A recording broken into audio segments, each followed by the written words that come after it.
వాతావరణ శాఖ తీపి కబురు చెప్పింది. మరో 3-4 రోజుల్లో నైరుతి రుతుపవనాలు కేరళ తీరాన్ని తాకబోతున్నట్లు ప్రకటించింది. జూన్ 2వ వారానికి దక్షిణ భారతదేశంలోని మిగతా ప్రాంతాలకు కూడా రుతుపవనాలు విస్తరించనున్నాయి. మరోవైపు ద్రోణి కారణంగా తెలుగు రాష్ట్రాల్లో అక్కడక్కడా వర్షాలు పడుతున్నాయి. ఇటు గాలి బీభత్సంతో భారీ వృక్షాలు విరిగిపడుతున్నాయి. దోబూచులాడుతున్న నైరుతి రుతుపవనాలపై క్లారిటీ వచ్చింది. దీనిపై వాతావరణ శాఖ ఓ ప్రకటన చేసింది.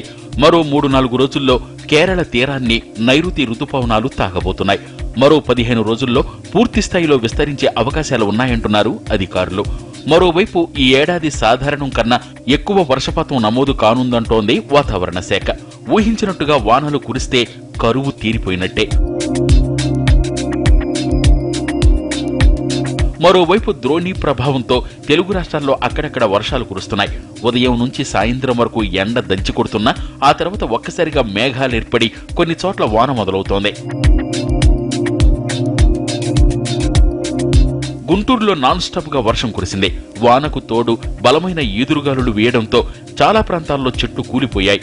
దీంతో వాహనదారులు ఇబ్బందులు పడ్డారు. కొన్ని కాలనీల్లో ఇళ్ల పైకప్పులు ఎగిరిపోయాయి.